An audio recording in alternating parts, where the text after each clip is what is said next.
What's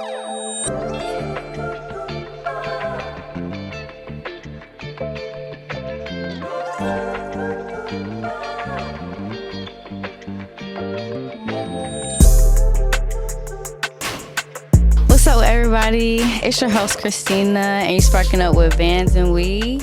We got Tietta outside with us. How are you? I'm well. Good. Glad to have you on here, man. Like, you don't know. I'm excited. Talk about Man, like, studying you, like, bruh, everything. I love it. Yeah. Man, how you been? Just overall, like, how are you? Just how are things? Before we get into everything. I've been well. I've been vlogging lately, and in my vlogs, I've been trying to do like these moments where I'll sit down and just kind of reflect, because we be moving so much. And I was telling Soraya, I was like, everybody gets to see what we're doing, but nobody knows like what's going on in our head while we're doing it and how it feels and everything. So I've been recapping a lot more lately, and I'm really grateful. Like, nobody could have told me. I always had like this feeling that I wasn't gonna be average. I knew that, but you couldn't have told me that I would be playing the role that I'm playing in the experience that we're creating right now. Right. It's like surreal. Yeah. So I'm grateful. I'm present. How are you? Love that. I'm good too. I'm blessed to be here, you know. Y'all got that shit on today. Thank you. For real. Thank you. You know, tried. I like both of those. Thank you. Well, I like to get started with a little bit of your childhood. You spoke about being in, and correct me if I'm wrong, was it foster care as early as 5? Yep. Okay, cool. What was that experience like for you? Just a little bit. It was different for sure. Yeah. For sure. I don't know. I feel really like far removed from that part of my life at this point. Like, I feel like, I mean, we all got unhealed trauma, but I feel like I've fully accepted where I came from and what that was for me and what it meant for my journey. I'm grateful that it happened, because I wouldn't be half of who I am right now if it hadn't. Like, it really taught me to be strong through adversity, and to be headstrong about who I am and what I'm willing to put up with and where I want to go and the life that I envision for myself. So I'm grateful. Yeah. I'm grateful that it happened, honestly. And I never thought I'd see the day that I felt like that. But if I wouldn't have had the upbringing that I had, I have like a dual sense of reality, because I got to grow up with a family that had money, that was well off, we were working class, but like, I never had to wonder where my next meal was coming from or anything, you know. And then to have the other side of my family where like we're on government welfare and all these things, it's like I have a much better understanding of the wealth gap and the difference that, you know, being financially responsible and taking care of yourself and all of that both plays in your life, you know. And it makes me grateful for money, but not relying on it. Like, I know that that's not what makes you happy. Right. Not at all. That makes a lot of sense. And happy at all. Yeah. At all. We think that a lot. Like, I'll get this $1 million, I'll feel good. But it's like, if you're not good within yourself, then you'll never be good. It don't matter. It don't matter how much money you got. Yeah. Just paper at the end of the day. Yeah. LaRussa likes to say that money don't buy you happiness, but it can buy you the things that help make you happy. Yeah, and I was that's like, a fact. It opened up the door for sure. Yeah. Like, I'd rather have it than not. For real, we see it. Yeah. Okay, got you. That makes a lot of sense too. I had a question. Did you grow up predominantly around white people? Yeah, okay. well, Hispanic, I would say, but Black or Hispanic and white mostly. I grew up in Ukiah, which is like, Heard of that? yeah, it's like maybe an hour or two north of here. I haven't been back in so long, but it's like predominantly white. Like, I was one of the very few black kids when I got to high school and, you know, middle school and stuff, which is funny for me because I'm such a light bright, but it was still a shock. Like, wow, you're black? Yeah. Whoa. But yeah, definitely mostly white. How did it feel like, you know, growing up around people that didn't look like you? It was it's funny being light skinned. You never feel like you fit in. It don't matter where you at. Like whether you amongst black people or white people, it's like you too black for the white folk and you're not black enough for the black folk. You know, so I don't know. Like it's still. That's what I mean when I say like it taught me about who I wanted to be, and nobody could tell me nothing different. I didn't give a damn if I look different from you or not. I am who I am. And we all different in our own right. So like the color of my skin is just an additional layer of the differences that exist between us. But for me, I was like, I know I'm different. I was the only foster kid in my home for a long time too. Like next door was a bunch of adopted kids, but I was the only foster kid in my family for most of my upbringing. So that was like more of a difference for me than the fact that I was black. It wasn't really until high school that I started to realize like, you know, boys didn't want to be caught like liking the black girl, or like people would have black jokes, and then you know that moment in school where we learned about slavery, and everything get weird. Yeah, everything get weird. And everybody look at you like, damn, like, you went through that, and it's like I don't even know them people. Right. Yeah, I guess I did. I think so. Yeah, it wasn't really a big deal. I'm glad that I moved back in with my family at like a pivotal point in understanding who I am, because being black is something that I am very proud of, and I'd rather be black than anything else. Come on, let's talk about it. So Happy Black History Month. Right, Happy Black History Month. Yeah. So I'm glad I got to move in like with my mom and my siblings and I moved to Clear Lake, and that has way more black people than Ukiah. So that got me a lot more acclimated with like, okay, yeah, you colored, you could say nigga. Yeah, right. Exactly. No, for real. Have you ever seen a show called Relative Race? Mm-mm. Relative Race is basically about like, but like I was saying, Relative Race is like a group of people. They go on a show, and some of them are adopted. They never met their family, all type of shit. And after every challenge, they get to meet one family member that they never met before, and it's like super beautiful. Like I ain't gonna lie, that shit it's like tears. A reality TV show. Yes, but it'd be real. Like a guy never met his mom, and then like he finally got to meet her, and it was such a beautiful moment. Like it was like, you gotta watch it. Like it's crazy, super emotional. Okay. So with you being in foster care, did you ever have a desire to go find your family? Yeah, well, because I was with them until I was 5, like I knew all of them. And I have 4 other siblings, and we all have the same mom and dad. So I know all of them very well, but we weren't like super connected. We still had like visits. They were supervised and shit, but we still had visits, and we still like got to see my family every now and again. So I wasn't completely disconnected. And my mom, like, it's still weigh on her heart to this day that she didn't get to raise her kids and be a part of their lives, and she really fought to get us back. She just didn't have the tools to deal with her trauma in a way that the system deemed good enough. You know, like she was smoking weed and shit, and like it was an issue that she couldn't pass a drug test back then because weed wasn't legal. So it's like, that's fucked up. And that's enough, but that's enough to keep her from getting us back, because she kept getting dirty tests. And it's like, and then she, you know, drinking and alcohol and all that shit. And it's like, I mean, when you birth 5 children and you get them taken away from you, I couldn't imagine. Man. Knowing that they're out there in the world and you don't know what's going on with them or nothing. So and to lose all 5 at once is like, that's tough. So she just couldn't cope with her pain in a way that allowed her to get us back. But we were always like interconnected, and I would see them. And my oldest sister ended up moving down the street from me when I was like,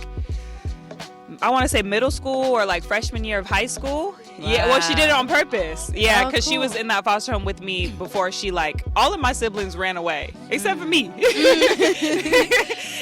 So she knew where I was at and shit. So she ended up like moving down the street from me so she could be a part of my life, which was like crucial to a lot of like me becoming who I am. So shout out to her for like, she didn't have to do that, but she wanted that connection. And I was the baby and she was the eldest. So it was like, she felt like she that missing puzzle. That. Yeah. Man, shout out Big Sis. Yeah, shout out to her for that, because that was really important for me, like remembering that like I do have a family out there, and I do have people that love me and care about me and value my life and my livelihood and shit. And my foster family did too, but it's different with people who it is different. who look like you and who are like, nah, you like, mine. Yeah. So That's why you gotta watch that yeah, show. that's you do I'm gotta gonna watch look at it. It's so good.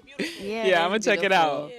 Oh wow. Well, that has me like kind of go into like why you write.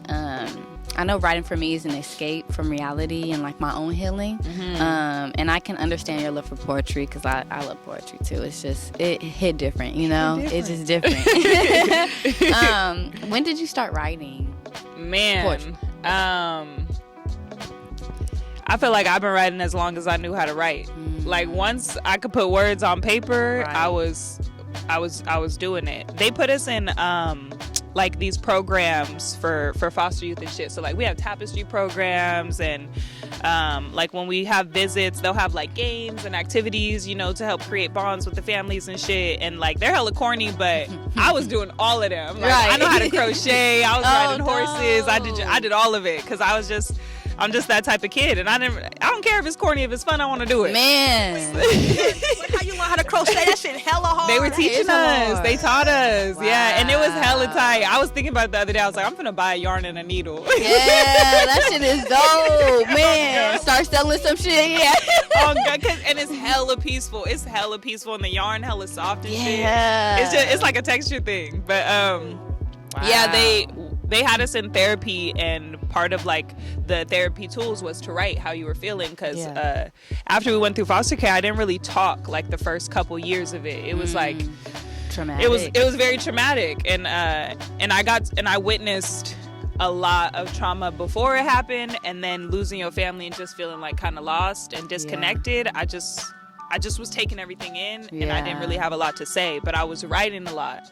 And I remember I wrote my first like poetry piece. That's why the one Dear Mama, when I said like the first time that I thought about dying was the first time that I had written a poetry piece, and it was about suicide, but it was more of like the impact of suicide and the beauty of it for the person who Made completes it on the other side. because it's like they're feeling so much pain and hurt, and a lot of the time they hang on for other people but not for themselves. Right. And it was really beautiful, and it made me not want to die anymore after I wrote it. And it was a huge release for me, and I had never felt that level of release in anything before. I just was kind of like taking it all in. And my siblings used to bully me, so my mom told me like, well, stop crying and they won't bully you because you're giving them a reaction. So I stopped crying for a while too, and like that didn't help. Right. So I got to write it, and I got to cry, and I was like, damn, this is my shit. Good, yeah. And I've been writing ever since. Oh, that is beautiful. Oh my god. Thank you. For real. And I love oh my gosh, I'm sorry, I'm drawing a blank. But is it is one piece that you wrote undesirable? Is that the or I'm sorry. I have one called Disillusion. Yeah, Disillusion. It was a recent one with like the red and the orange. Yeah. I think so. What's it about? Disillusion. I'll be telling them anything. Man, it's another one too. About the title is Tears, crying. Oh, I'm sorry, I'm drawing a blank. girl, I'm drawing a blank too. This is my shit. But anyway, like every piece that you wrote, it just really I know like just hits different for you, and also just like where you came from too, you just putting it into your poetry. It's just really, really dope. Thank you. Very impactful too, because it's like, it's crazy how we all go through similar shit, And so it's just very... That's why it's important to share. Yeah. Important to share your experience, because it's just Right. like, man, I'm going through the same thing. Yeah. So it's kind of like therapy in a way. Like, man, like they feel the same way I feel. Like, it's a good feeling to feel like you're not alone. Yeah. I always be telling, I'll tell Sarai, because we'll we'll share our written pieces and shit. I told her when she first moved in with me, I'm like, you got to get a notebook and you got to journal, bro. Like, it's going to help. So we be sharing our written pieces back and forth, and we'll do prompts and shit. And I'll be like, this shit feel hella corny. Like, I don't even want to share because it be feeling hella corny. And like her and Splash and everybody always just be like, bruh, people relate though. Like, it's relatable. Like, it feel corny to you because you wrote it and it's your shit, but somebody out there relates to that and they need to hear it. And I just be like, all right, I'll share. And that's a fact. Yeah, you have to. I love poetry. Man, I always I thought it was, I don't know. And I guess that's just you like being in your own head and you be trying to figure out every way to get in your own way instead of just doing it.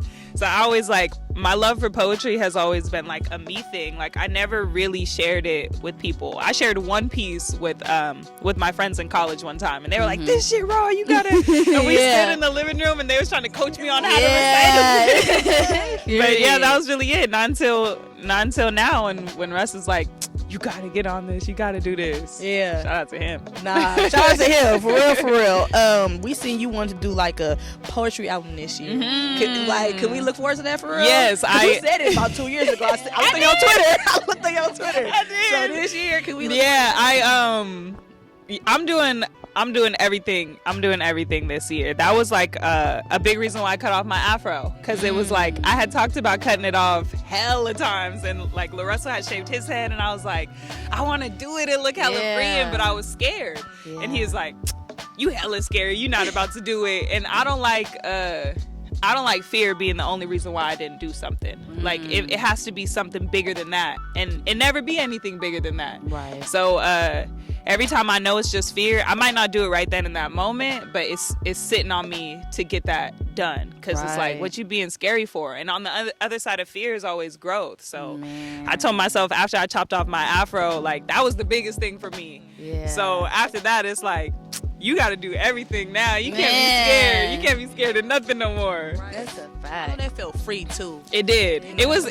I'm still fighting with it, because as a black woman, like your hair is you cut all your hair off, I know. Yeah. It's a thing. And then like I grew up amongst white folk, and it was like, oh, you bald head, you can't grow no hair. And it was a big thing for me in my upbringing that I never really, I wasn't like realizing how much of it I was taking in, but like me growing my hair out was like so important to me. And I used to wear hair extensions and hella shit, and it was my hair was like such a thing. And then once I got my afro, I was like, oh yeah, look, now I have long hair. But it was too much of like an identity thing, and it was like, that hair is not you. Like you are you, and even your skin is not you. Like stop it, you too attached. You be too attached. That's hella deep.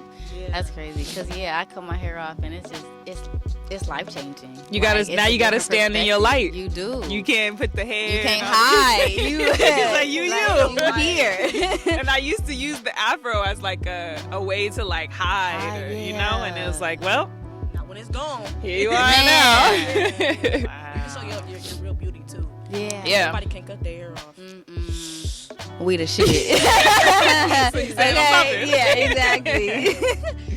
Man, well, you recently have talked about, facing your fears and stuff like that, and you now doing projects with LaRussell, him, throwing you out there, he gonna throw you out there.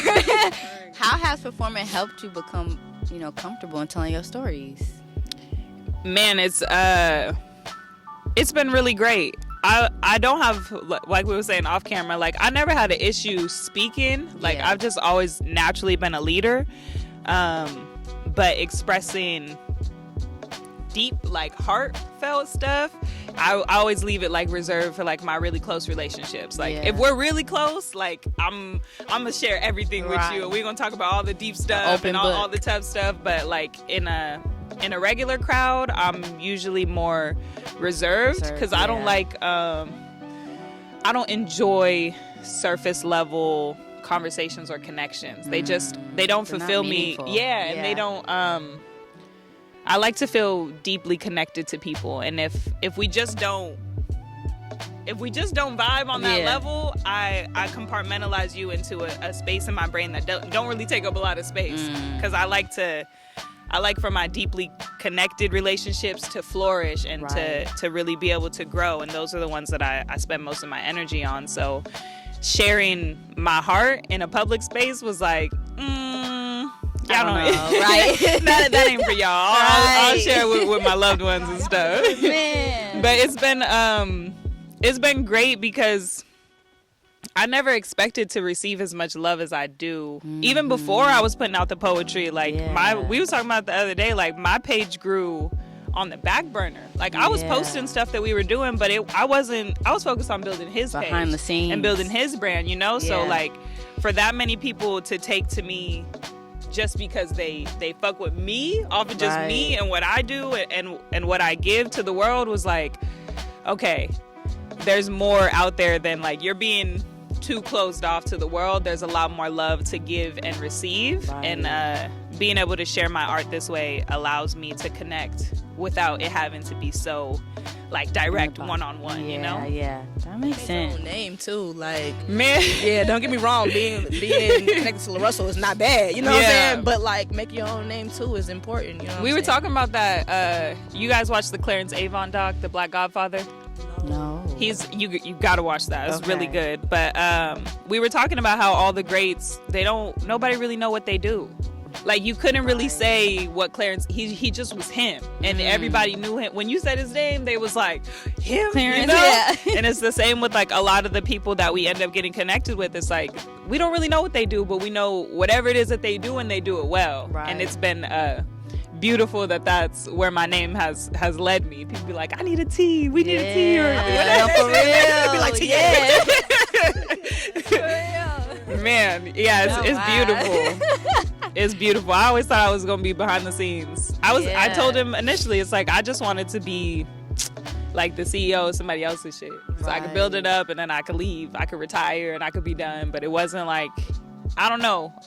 And I've been like writing about that more so lately, of like what that fear is of like standing in my own light by myself. Like I always want to do stuff with other people or like champion the next person, which is beautiful. Yeah, but it's coming from a fear of like the bigness that's in me, and I don't know. I gotta work through that one still. Wow. You are. That's crazy. That's crazy that you say that. Man, not for real. Hey, we breaking 100K this year. Yes. Yeah. Wow. I'm really like in shock because it's like I kind of wrestle with the same thing, like of like just helping, you know, and not really indulging in my own self, you know, and it's like that's dope. It's really dope because it's like I said before, we all go through similar shit, and like you said, it's another fear that hasn't been what's the word? It needs to be like unrooted. Yeah, exactly. No, for real. That nigga sitting in there like, man, hella tight. I am you and you are me. Man. Man. You can. Right? You cannot. Yeah. Early, my first tattoo actually on my arm is may we, damn. What do that motherfucker say? May we meet adversity with strength. May we dance in the face of our fears. And I didn't know why I needed it so badly, but it was the first thing that I had ever seen that was like, damn, I want to live by that. Yeah. And it's been beautiful to see how much that has played out, and like you gotta dance in the face of your fears. Like when them motherfuckers be like boo, you be like, man, hey, I'm here. And right. Oh man, like did you ever like, well no, I mean, I know it's kind of like mind-blowing how you just, because you, I'm sure, just thought, I'm going to be behind the scenes, I'm going to be, you know, behind the camera and stuff like that, but now you out in the open, you know, talking your shit, and a little bit. Is that like kind of overwhelming a little bit, like just to kind of just be in front of the camera now? Yeah, that's hella funny. Yes, we were just talking about it yesterday. Splash was like, "Nigga, you famous. Man, like you outside, people recognize you with or without LaRussell." And I was like, "Yeah, they ain't gonna." LaRussell is a golden egg. Like the experience and the treatment and the embrace that you get from LaRussell is one of a kind. Right. And sometimes I feel like people expect, or maybe it's like me thinking that they expect, you know, the same reaction that they would get from LaRussell, but I be trying to be me so I don't feel energetically drained afterwards. Like, I want all of my conversations and my interactions to be genuine and authentic, and sometimes I'll like overperform because I feel like they're expecting like a wow and hi, and it's like, you're the person from the internet, and it's like, nah, I'm just T. I'm here. You just seen me on the internet, you know? So yeah, I'm trying to be gracious about that because it's all love. Right. It's all love. And that's a beautiful thing because you could go outside and people could throw tomatoes at you. Man, no, for real. And be ashamed. Right. You could be shunned to stay in the house, you know? So yeah, it's slowly growing on me. I'm still very like, I'm very much of like my niggas kind of person. Yeah. And like everybody your niggas though, and everybody love you. So I'm getting there. Yeah, I'm glad you get man. Hell yeah. You get the personality for it. Yeah. You know what I'm saying? I've always been like a wallflower, which is so crazy because it's like I know what I'm capable of when I get in a space, but all like get in my head. It'd be that shadow that's like, nah, you want to be behind the scenes, you want to be quiet. And it's like, no, I don't. Man. I want to talk about this vape real quick because I've been smoking this, right? And I went on your Twitter and you was like, I think you reposted it or some shit like that, but he was like, y'all niggas really out here smoking flavored cancer air. And it made me feel bad. I'm like, damn, just want this motherfucker too. Like, on my soul, when I seen you smoking it, I was like, she said she quit smoking weed. Hey, but I make this shit. Hey, you got me feeling bad. Like, yeah, I don't be trying to judge people in a way that makes them feel bad. Like, that's never where I'm coming from. My homie Ty, he always tell me like, you gonna tell niggas what they don't want to hear, but what they need to hear. Yeah. But it's always just because I love you and I want what's best for you. It's never out of like judgment or like I'm better than you or none of that. It's just like, come on, bro, what we doing? Right. And if I be like, what we doing? And you be like, we smoking cancer sticks. And it's like, all right. Well, yeah. But at least a nigga checked you. Because like sometimes all it takes is for a nigga to check you. And, and then it'll plant that seed in your head. And then you were sitting there feeling away while you were sitting in. And it's like, that's for you to feel away. I don't feel away. It's your body. But I don't know. I just like, I want what's best for everybody. Right. Always. And if that mean I got to be the bad guy, then so be it. You feel like that, not me. Yeah. That said a lot about you. We'll see. Them things got people in a chokehold. In a chokehold for the wrong reason. Yeah. I be like, wake up in the morning. Bruh. Like, it be like dope for you. And they really convince people initially, like we all know now, but that you were like doing better for yourself. Like, oh, I don't smoke cigarettes no more, I vape. And it's like, gotcha, bitch. Yeah. Hey, bro, yesterday I was cleaning out my Brita and I found this like little pod thing in the water. And I was staring at that motherfucker for hella long, like, when did this get in there? And what is it doing to my water? Right. And it just made me think, like, bruh, it wasn't nothing because I Googled it. It's supposed to be in there. Oh, okay. Right. But it made me think, like, bruh, they be putting anything in our food. And we don't be knowing. That's a big thing. That's a big thing. In the vapes, in them cigarettes, in the weed wraps and shit. I was telling Splash the other day, I'm like, bruh, you got to smoke the papers because you smoking backwoods and it's like you lining...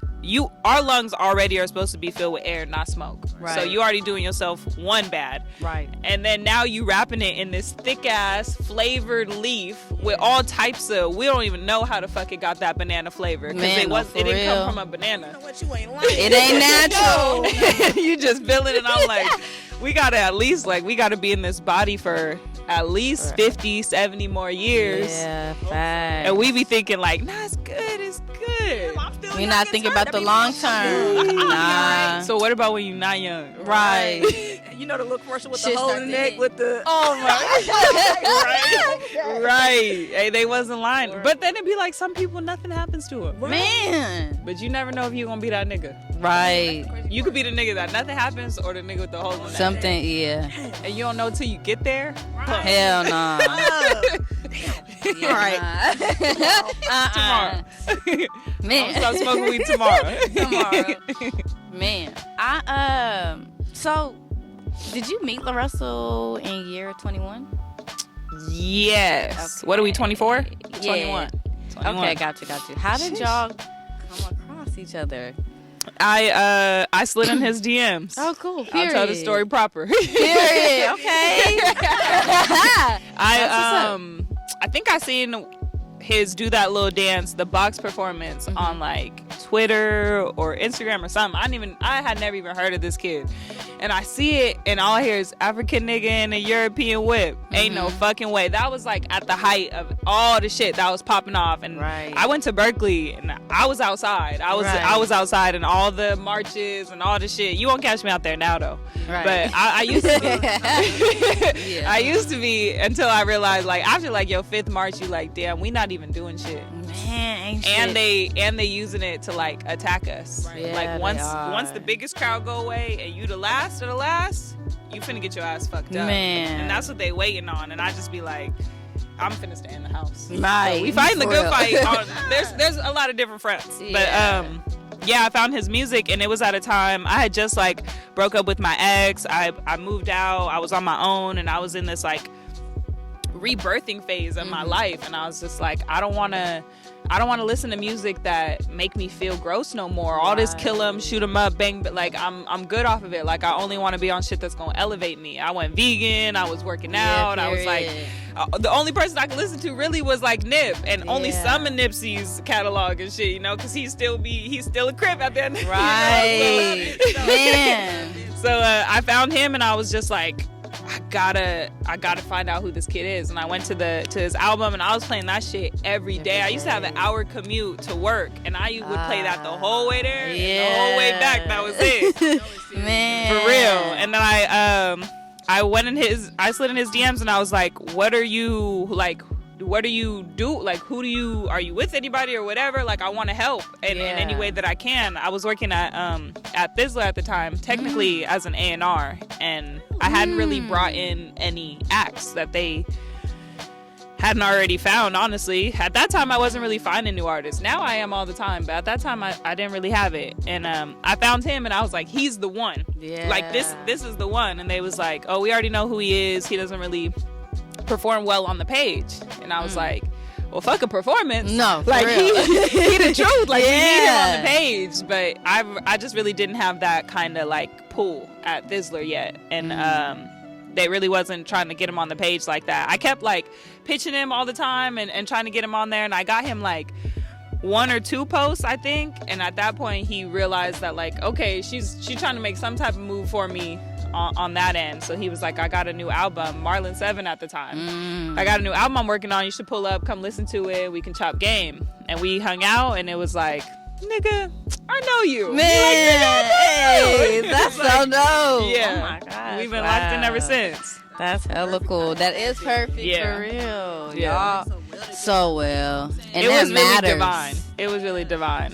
Wow. I've never met anybody who operates at my like intellectual wavelength like that before, like to a way so much where I felt like I was trying to keep up, you know. Like I don't like being the smartest person in the room, and that's not like, you know, on no cocky shit. It's just like a lot of the time shit just don't be interesting to me. But he really was like on some new shit. Like I ain't never no for real. It was like, even back then, the 30-day run and all the content that he had, and it was like, I never seen nothing like this before. I gotta help. I gotta help. And he was like hesitant at first, and then I just pulled up one day with a drive and was like, nigga, give me all your shit. Right, period. We working. Give me all your content. I'm about to help you. And he gave it to me, and he only let me post on TikTok at the time. And then he went viral on TikTok. And I was like, I told you. Listen to me. Oh, man. Yeah. Look at us now. That's crazy. Wow. Now that Good Company is going, you know, you're more able to focus on directing videos now. Talk about directing life. Being a director. It's been really beautiful. I graduated with a degree in film, so that's really where my heart was initially. But film's hard to get into, so I was like, well, I also really love music. I'm gonna shoot music videos, and this is how we ended up in the music space. But really, I wanted to do film, and I was filming all of like the the rehearsals and the live shows and shit, and we weren't really doing visualizers or live sessions like that back then, like not too much anyway. And then now we hired Splash. And initially when he came, I was like, you could watch. Right. Just watch Young Buck, and I'll see. And I was like, I would throw him the camera every now and again to see how he did it, and he'll shoot some shit, and I'd be like, not like that, like this, and do it like this, and be slower here. But he has an eye, and he make me feel comfortable with him being behind the camera. Like, I know I could pass it to him, and the footage gonna look good. Right. He might fuck some other shit up. He's still learning. Yeah. The footage gonna look right for the most part. So I just started letting him have the camera more often, and then we started doing visualizers, and I would have the monitor, and I'd be like, yeah, right there, it's like this, or go a little lower, or whatever. And me and him just have like, sometimes I don't even say a full sentence. It'll just be sounds, or like a little here, and he'll just know. We like this. That's my dog. So right. He cold with that camera. He cold. Man. I ain't never really felt like somebody, like I can hand the camera off and somebody else is gonna do a better job.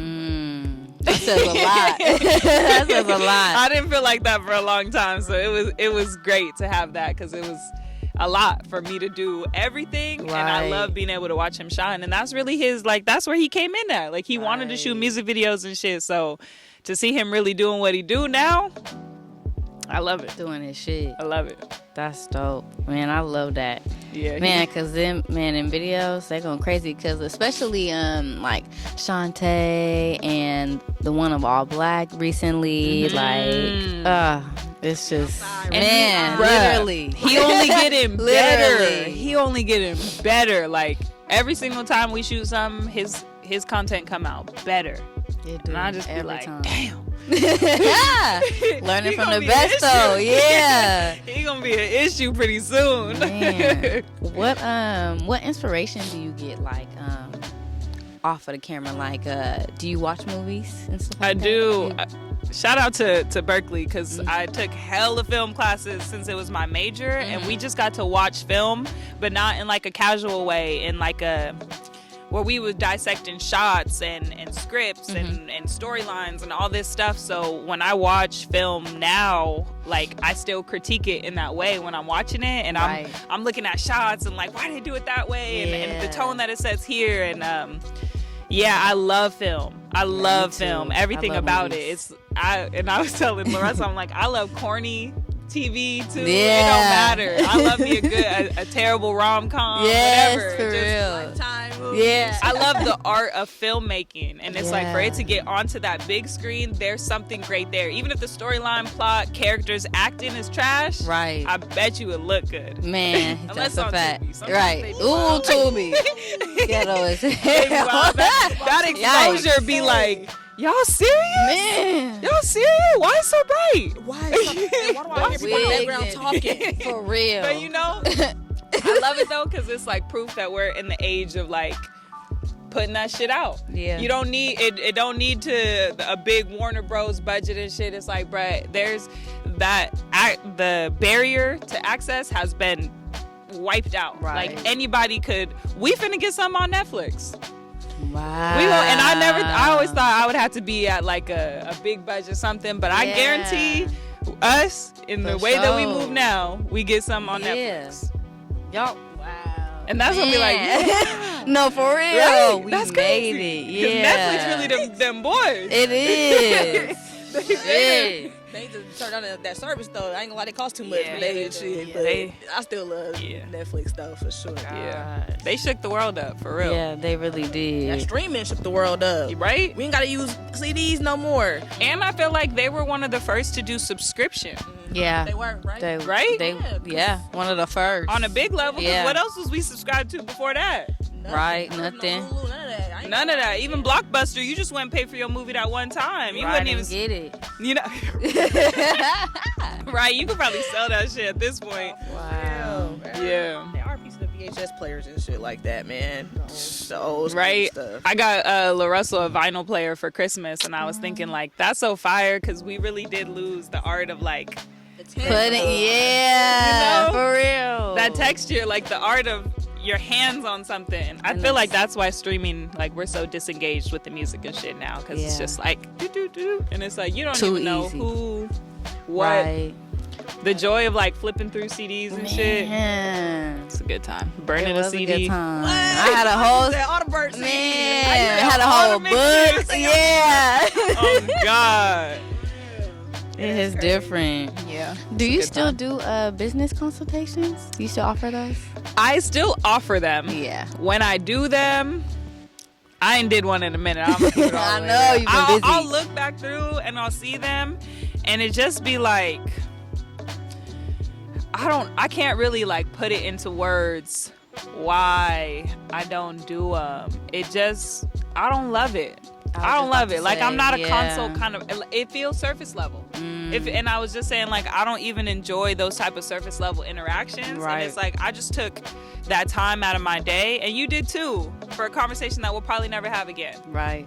That's facts. And it's like, I like, if I'm gonna build with you, I would like to build Really with build. you and really be invested in your shit. And I like to find things that I love and then do that. Like, me and Splash have been, when we find artists that we love, me and him will link with them and just go shoot shit for them and shit. And it's like, that feels good to me. Right. Like, that's where I want to put my time. And I'm not getting paid for those, but it feels good. Right. That's And the thing. the consultations just, like, they feel like a money grab. Because I don't even know your business or nothing, and even all the questions and me looking through your page, it doesn't feel genuine for me. So Doesn't fulfill. Yeah. it doesn't. If I find somebody who's like, please do my consultation, and I like their business, then I'll do it. But Right.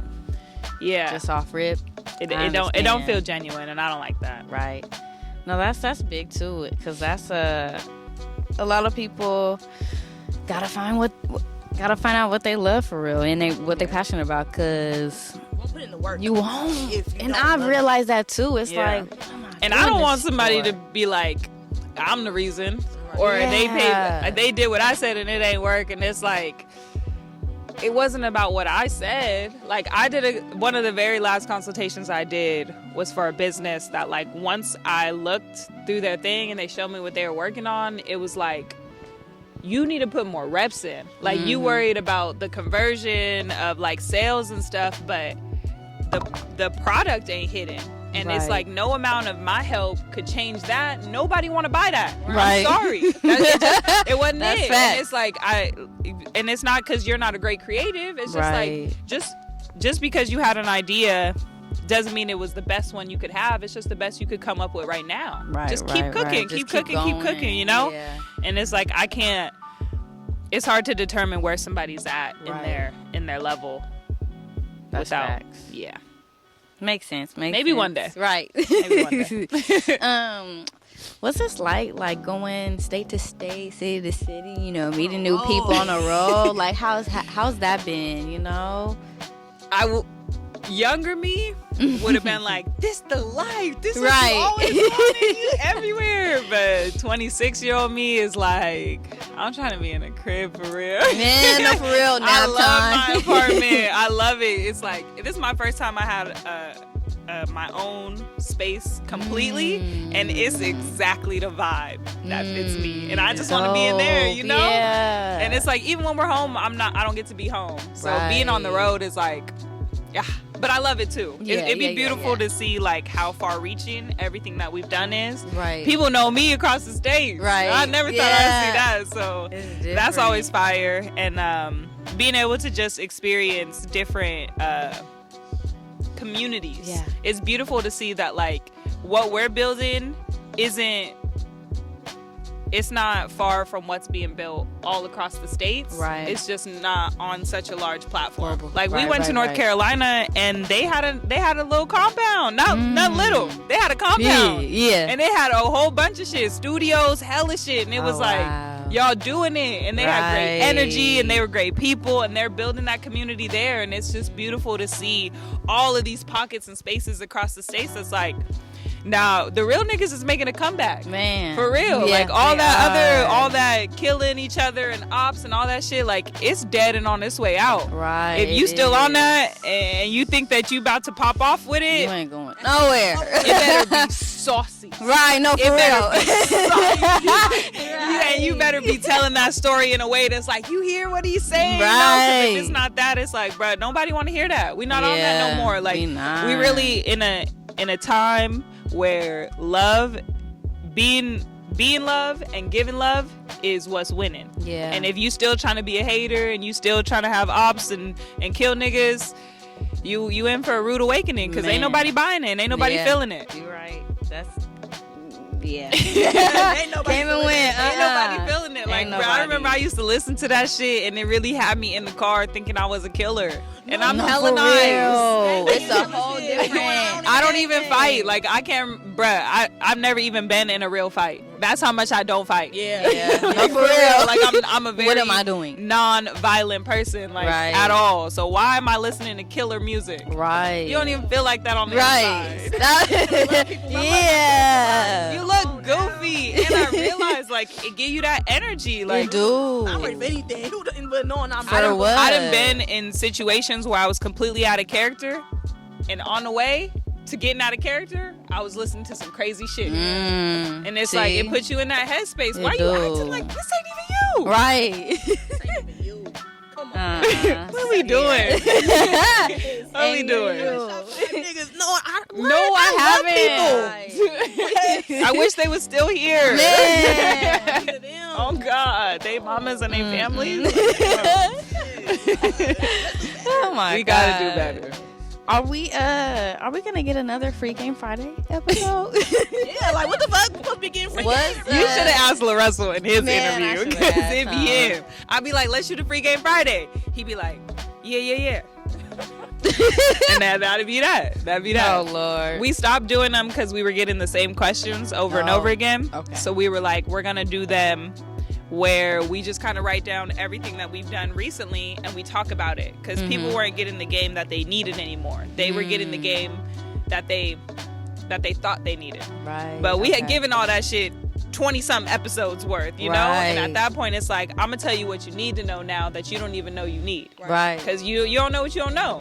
That's facts. But that kind of took the ease out of Free Game Friday, because Free Game Friday was like, okay, we just got this list of questions, we just go answer them. And now it's like, well, now we got to create this list of topics and dive into them. Right. And that changed the ease of it. flow. But Okay. LaRussell's very much a cyclical person. So Free Game Fridays was part of that cycle, and now we over here doing some, and eventually we'll make come our way back to it. Got you. I'm excited. Okay, yeah, me too. Yeah, they're gonna be good, and we're learning more. Like, there's only so much Yeah. game you can give at once. That's you gotta true. learn more game and then to give get it more game. Yeah, makes sense. Yeah, that is facts. Well, what do you do? Because I know you be in the gym. A little Like bit. crazy. Oh, man, a little bit. I feel like you be in Nah, there I all be the in there. time. Yeah. Is that something you do, like, when you're not working?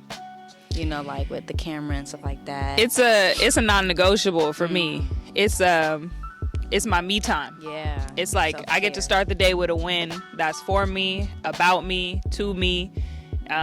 So yeah, if I don't go to the gym, it kind of throw the day off a little bit. Like you wake up like, damn, you missed the gym. Right. What we doing? I want to feel like that, because I don't be going to the gym. I'm like, man, I'm getting all big and shit. And I'm like, bruh, like, You gotta get 3 days. food be so good. Go for 3 days. Even if during them 3 days you don't really want to go, and by that 4th, 5th day, you gonna miss the gym. Like, even if you don't go that 4th day, you're gonna be like, damn, we not in the gym today. Right. And it just kind of puts you in that flow. I've been going to the gym for years now. And it's funny because LaRussell was like, you've been going to the gym since I met you. You look exactly the same. And I'm like, how many niggas you know still look the same? Right. 3 years later. Hello? Yeah, not a lot. No, for real. That should be 2 seasons. Man. Oh, man. You gonna love me for who I am? Yeah, I do, Boogie. God, I was thinking to him, like, people probably be like, this bitch ain't doing shit in there. She'll never look no different. But I'm just maintaining. Yeah, you are. I just want to be able That's to what eat it whatever is. food I want. Yeah. And like the body that I see in the mirror. And I do. Right. So I just, I'm going to just keep doing what I do. And that's a big thing to like That is the body big. that you're looking Yeah. at. Yeah. For real. 'Cause, man, like, Whew. Yeah. You and know. body dysmorphia be crazy too. Yes. Because it'd be like, sometimes I look back and be like, damn girl, you didn't like the body that you had and now you trying to get that body back, and it's just like, Talk about that shit. Yes. I thought I was big. I Yeah. thought I was small, looking good. it'd be annoying. It's So yeah, annoying. now like the gym, and it's funny, we were like talking like, oh, I want to gain weight, I want to do this, da, da, da, da. And Larissa was like, why you focus on that? Just go like for you. Just go because it feel good. And I was Right. like, you right. That's why I started going. Like, Yeah. I just like to go because it's like, it's a win for the day and your body will thank you over time. Yeah, it will. And You're it's right. like all them years that you run, you do cardio, whatever. It's not really about the gym. It's about moving your body. Especially You as gotta like an move. editor. Yeah. You like this all day. Man, yo. And it's like, I'm not trying to. Yeah. With hunchback. Yeah, no. Right. They're looking up the gym right now. It'll catch up to you. 7 months later, you're gonna be looking like, damn, I got a gut and a flap, and my neck got rolls, and it's like, how did I get here? Where? It never used to be here. It was Like that. It's not like it's a process. You just wake No. up one day and be like, damn. it was that extra Another honey row? bun for 3 years in a row. Ooh, no, for real. I'm not trying to be 600-pound life. Oh God! not. And that, like, even not even the weight. Like, it's just about like your body functions. Your body is meant to function in a certain way and with certain fuel and certain amounts of movement and shit. And it's like, bro, if you don't treat your body well, your body will betray you later on. And you're gonna be upset that you got a hunchback or you got cancer or you got, I don't even know what type of things you get when you older, but I don't want them. Right, no, for real. I don't want them. I want to, like, there's already so much. We were just saying that they put in our food and all this stuff. It's like, we're already on a losing path. Right. One way or another, we gonna end up getting sick with something. Right. And I would just like to higher my chances of being able to live out a ordinary life. Yeah. Like, I don't want none of them diseases. Man, none of them. me either. Diabetes. Yeah. None of them. None of them. And I've been like fairly healthy. Thank the Man. Lord for a long Yes. time. So I try to keep it that way. I Right. betrayed it with smoking weed, and I used to drink when I was younger and shit. So, I just trying to do. And that's all we can Yeah, do. just do better. That's all we can do. Just do better. Even if you only make it to the gym once a week, once a month, Right. that's a At win. least you win. Yeah. That's a win. That's a fact. Yeah. Let me use Your body will thank you. it. Man. Let's talk about you playing chess. I don't know how to play it. I'm dead. You know what's so Fun. funny? My niece came for a weekend, and I was like, we should learn how to play chess. My niece is hella smart, and she hella cool. And I was like, we should learn how to play chess. So we bought this little chessboard from Target. It got small ass squares, little tiny pieces, and we literally had to read the manual for how to play it. And Larissa ended up coming over, and he's like, y'all got a chessboard? And I was like, yeah, we just got it. We trying to learn how to play. He's like, nigga, I know how to play chess. And me and him are very competitive. So once he whooped my ass like 12 times in a row, You have to go in. it was an issue. Right. Now I'm a force. Right. I was on that chess app like. Yeah. Yeah, now everybody be playing against each other and shit. Man, It's I healthy competition. It It's good is. like brain your training brain. and strategy. It's a good time. Like, and it's not hard. No. Once it's you not. learn how the back row pieces move, and it's really only one half because it's two of each. Right. Once you learn how they move, you in the game. You solid. Yeah. You in the game, and then you start working on strategy. Right. Right. That's yeah. Oh yeah, no, we good. Well, well, glad to have you. Thank you for coming. I wasn't gonna talk for an hour. We've been just kicking it. Chopping it up. Oop, my bad. It be like that, but no, you gotta go. For sure. Yeah, no, it's all good. So grateful and glad we This got is you on our great. platform. Y'all should have invited me a long ass time ago. Man, we should have. I ain't gonna lie. A little, yeah, like we was talking about earlier, a little scary. But Right, I'm dead. I Man. probably would have said no back then anyway. So this is see, good time. Hey, it's well, all now we it all got you. happened. Exactly. Now we got Good you time. back. You're here now. So thank you for coming. Thank you. Hey man, this has been another segment of Sparking Up with Vans and Weed, man. Once again, we got Tietta outside with us, man. Thank you. Y'all got Tietta on Hey, Vans on Vans and Weed. We out. Thank you guys.